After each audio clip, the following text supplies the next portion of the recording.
রেওয়াজ মতো বছরে প্রথম দিনে শিক্ষার্থীদের হাতে বই তুলে দিতে না পারার দায় স্বীকার করে দুঃখ প্রকাশ করেছেন শিক্ষা উপদেষ্টা অধ্যাপক ডক্টর ওয়াহিদুদ্দিন মাহমুদ। এর কারণ উল্লেখ করতে গিয়ে তিনি বলেন, অনেক ষড়যন্ত্র মোকাবেলা করেই এবার বই ছাপতে হয়েছে। এবার 12 বছর আগে শিক্ষাক্রমে ফিরছে প্রাথমিক ও মাধ্যমিকের শিক্ষা ব্যবস্থা। সকালে নতুন বইয়ের অনলাইন ভার্সনের উদ্বোধন করতে গিয়ে তিনি কথা বলেন। শাহিদুজ্জামান সাকিবের রিপোর্টে বিস্তারিত। পাঠ্যক্রমের পরিবর্তন, দেশের রাজনৈতিক পট পরিবর্তনের কারণে দেরিতে বই ছাপার দরপত্র হওয়া, বইয়ের সংখ্যা বাড়া, সেই সাথে প্রকল্পের ব্যয় বাড়া, সব মিলেই এবার দেরিতে শুরু হয় বই ছাপার কাজ। তাই বছরের প্রথম দিনে হয়নি বই উৎসব।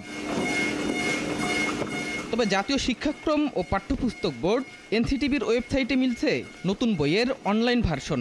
সকালে আন্তর্জাতিক মাতৃভাষা ইনস্টিটিউশনে সেটিরই উদ্বোধন করেছেন শিক্ষা উপদেষ্টা ওয়াহিদুদ্দিন মাহমুদ।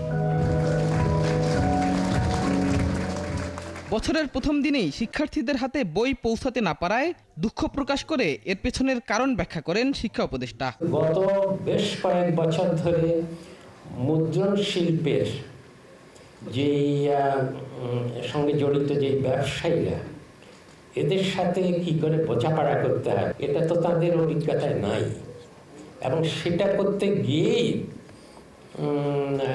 আমাকে ব্যক্তিগতভাবে ওদের ভিতরে ঢুকতে হয়েছে।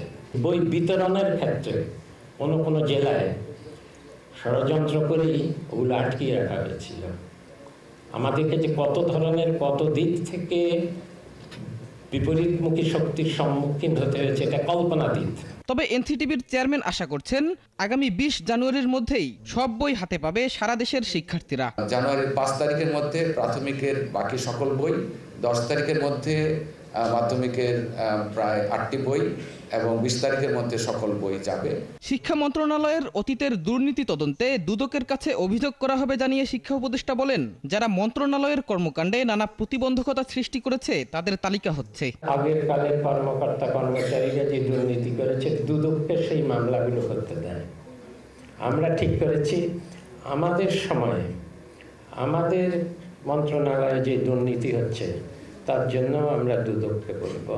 বই উৎসবের চেয়ে শিক্ষার্থীদের হাতে মানসম্মত বই পৌঁছে দেওয়াকেই বর্তমান সরকারের উদ্দেশ্য বলেও জানান বক্তারা। উৎসবের বাহুল্য বাদ দিয়ে আমরা শিক্ষাবর্ষের শুরুতে সকলের নিকট বই পৌঁছে, গুণগত মানসম্পন্ন বই পৌঁছে দেওয়াই আমাদের লক্ষ্য।